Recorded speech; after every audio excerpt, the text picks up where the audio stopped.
अस्सलाम वालेकुम students, welcome to bio with Anila. Class 9 का टॉपिक जो मेरी इस वीडियो में हम डिस्कस करने लगे हैं माइटोसिस के बारे में पढ़ेंगे। माइटोसिस जिसकी हम लोगों ने डेफिनेशन पढ़ ली, उसके बाद हम लोगों ने उसकी सिग्निफिकेंस देखी। आज का जो टॉपिक है वो स्टार्ट करते हैं। बिस्मिल्लाहिर्रहमानिर्रहीम। ए सेक्शुअल रिप्रोडक्शन। पहले आपको ए सेक्शुअल रिप्रोडक्शन के बारे में पता होना चाहिए। बेसिकली बेटा ऐसी रिप्रोडक्शन जिसमें एक ही पेरेंट इन्वॉल्व होता है उसको ए सेक्शुअल रिप्रोडक्शन कहा जाता है।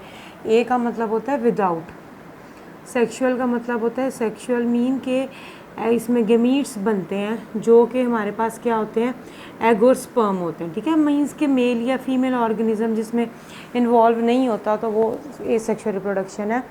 तो हमारे पास माइटोसिस बहुत सारे ऐसे ऑर्गेनिजम्स हैं जो कि अपनी नस्ल बढ़ाने के लिए माइटोसिस का प्रोसेस जो है उसकी मदद लेते हैं, जिसकी मदद से ये होता है कि उसकी जो होती है वो आगे चल के जनरेशन जो होती है बढ़ जाती है। आपकी जो बुक में मेंशन है वो एक एनिमल के बारे में मेंशन है जो कि हाइड्रा है।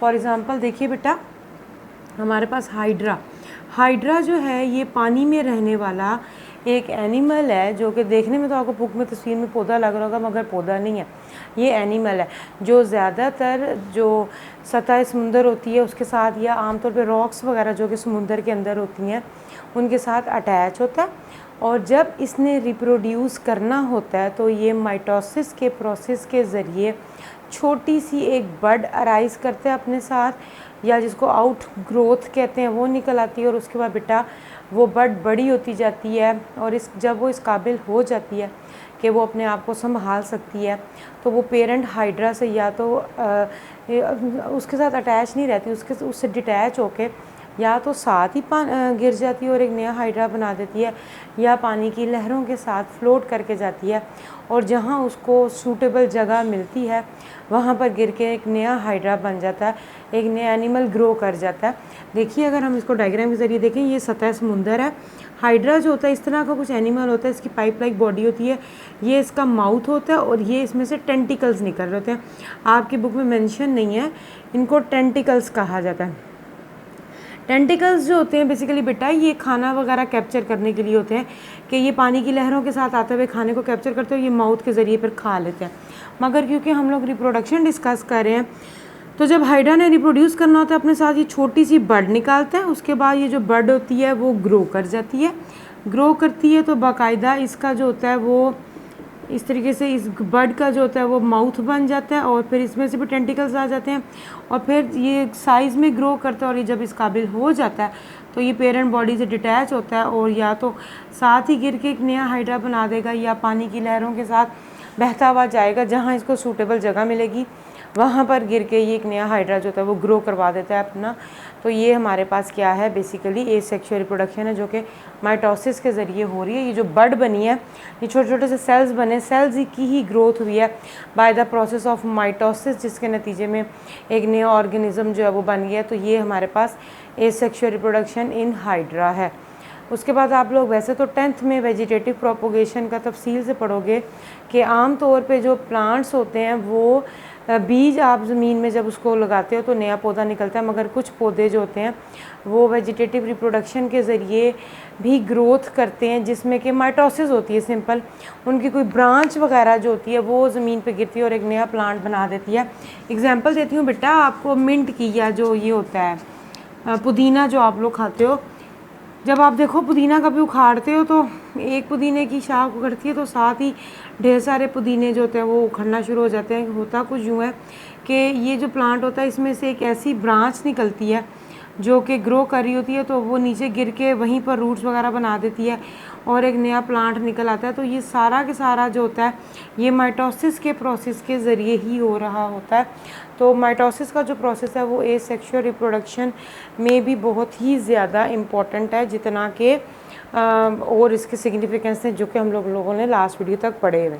ठीक है, अच्छा ये तो ए सेक्शुअल रिप्रोडक्शन होगी। आज का जो नेक्स्ट हमारा जो टॉपिक है जो कि मोस्ट इम्पॉर्टेंट टॉपिक है कि अगर माइटोसिस में एरर आ जाए, कोई गलती हो जाए तो क्या हो जाता है, जो कि है errors in mitosis. Errors in mitosis के माइटोसिस में जहाँ एक सेल ने दो में डिवाइड होना है तो अगर एक सेल एबनॉर्मली ज़्यादा सेल्स में डिवाइड हो जाए तो वहाँ पर एक गिल्टी बन जाती है, जिसको ट्यूमर का नाम दे दिया जाता है। ट्यूमर क्या है? एबनॉर्मल ग्रोथ ऑफ सेल, जिसमें कि जहाँ एक सेल दो में डिवाइड हो रहा था किसी वजह से, एबनॉर्मेलिटी से या म्यूटेशन से। म्यूटेशन कहते हैं सडन चेंज को, जो एकदम से कोई चेंज आ जाती है। मिसाल के तौर पे बेटा, आप लोगों को कहा जाता है एक्सरे या अल्ट्रासाउंड कम करवाने चाहिए, क्योंकि ये जो एक्सरेज होती हैं ये बहुत हार्मफुल होती हैं। अल्ट्रासाउंड इतना हार्मफुल नहीं है, एक्सरेज बहुत ज़्यादा हार्मफुल होती हैं, क्योंकि ये अक्सर आपकी बॉडी के किसी सेल को जाके हिट कर देती हैं।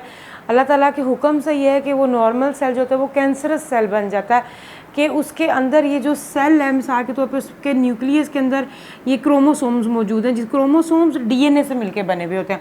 अब आपने एक्सरे वगैरह करवाया तो एक्सरे की किसी रे ने जाके क्रोमोसोम के डीएनए को जो होता है वो चेंज कर देता है। तो जब डीएनए का सीक्वेंस चेंज हो जाता है तो जो एक नॉर्मल सेल है वो एबनॉर्मली बिहेव करके कैंसरस सेल में जो होता है वो कन्वर्ट हो जाता है। और जहाँ एक सेल ने दो में डिवाइड होना था, अब एक सेल जो होता है वो ज़्यादा सारे सेल्स में डिवाइड होगा और वहाँ पर गिल्टी बन जाएगी, जिसको हम लोग ट्यूमर का नाम दे देते हैं। ठीक है, ये ट्यूमर होता है। Tumour abnormal growth of cell है। अगर तो बेटा ट्यूमर अपनी जगह पे ही रहे तो उसको बिनाइंग ट्यूमर कहते हैं। ये पेपर पॉइंट ऑफ व्यू से बहुत इंपॉर्टेंट है। बिनाइंग और हमारे पास मैलिग्नेंट, एक बिनाइंग होता है और एक जो होता है वो मैलिग्नेंट ट्यूमर होता है। बिनाइंग ट्यूमर क्या होता है? अगर तो ट्यूमर जो है वो अपनी सेम लोकेशन पे रहे, remain on it same location, मिसाल के तौर पे बाजू में कोई गिल्टी बनी है वो गिल्टी वहीं पर रहे, तो वो बिनाइंग ट्यूमर है। मगर अगर वो ट्यूमर के जो सेल्स हैं वो मूव कर जाएं, वो ब्लड सर्कुलेशन में शामिल हो जाएं और वो कैंसर सेल पूरी बॉडी में फैलना शुरू हो जाए, तो वो मैलिग्नेंट ट्यूमर होता है। मैलिग्नेंट का मतलब होता है कि जब वो अपनी जगह पे नहीं रहते और वो इन्वेड करते हैं। इन्वेड का मतलब होता है हमला आवर हो जाते हैं दूसरे बॉडी के सेल्स में, तो उसको मैलिग्नेंट ट्यूमर कहते हैं। कि कैंसर के सेल्स थे वो आहिस्ता आहिस्ता ब्रेकअप होना शुरू हो जाते हैं। एक जगह पे गिल्टी बनी हुई है, मिसाल के तौर पे सेल्स ही सेल्स हैं, यहाँ पे इनकी ब्रेकअप हो गई है, एक सेल टूटा, वो क्योंकि ब्लड सर्कुलेशन में शामिल होगा तो खून जहाँ जहाँ जाएगा ये सेल उधर जाएगा और वहाँ पर जाके ग्रोथ शुरू कर देगा। आप लोगों ने अक्सर सुना होगा जी कैंसर फैल गया, कैंसर फैल गया था जी तो इस वजह से इंसान की मौत वाक़या होगी। कैंसर फैलना जो होता है वो यही होता है कि वो जो मैलिग्नेंट ट्यूमर्स होते हैं जो कि अपनी जगह छोड़ के पूरी बॉडी में फैलना शुरू हो जाते हैं। और बेटा जब डिज़ीज़ फैलती है उस प्रोसेस को मेटास्टेसिस कहा जाता है। Metastasis, metastasis is the spreading of disease. आपकी बुक में डेफिनेशन मेंशन है। Metastasis is spreading of disease, बीमारी का फैलना। और बिनाइंग ट्यूमर नहीं फैलते। मैलिग्नेंट ट्यूमर्स जो होते हैं वो आमतौर पे अपनी जगह छोड़ के तो वो इधर उधर मूव करना शुरू कर देते हैं ब्लड सर्कुलेशन के साथ। खुदा न खास्ता लंग्स में चले गए, किडनी में चले गए, लिवर में चले गए, जहाँ जहाँ खून जाना है, खून ने तो पूरे जिस्म में गर्दिश करना है, तो वो जहाँ जहाँ जाते हैं तो वहाँ पर जाके उनकी ग्रोथ शुरू हो जाती है और कैंसर फैल जाता है। तो ऐसे ट्यूमर्स को मैलिग्नेंट ट्यूमर कहते हैं और उस फिनोमेना को मेटास्टेसिस कहा जाता है। What is metastasis? Spreading of disease, बीमारी का फैलना, ये मेटास्टेसिस है। ठीक है जी, तो ये हमारे पास बहुत इंपॉर्टेंट है, एरर्स इन माइटोसिस। इसमें आपको बिनाइंग और मैलिग्नेंट के बारे में फ़र्क पता होना चाहिए। What is tumour and what is metastasis, 4 definition इस टॉपिक के अंडर आ रही हैं और वो सारी की सारी इंपॉर्टेंट है पेपर पॉइंट ऑफ व्यू से। ठीक है, आज का बस हमारा यही टॉपिक है। आई होप कि आप लोगों को समझ आ गया होगा। नेक्स्ट वीडियो तक के लिए अल्लाह हाफिज़, दुआओं में याद रखिएगा।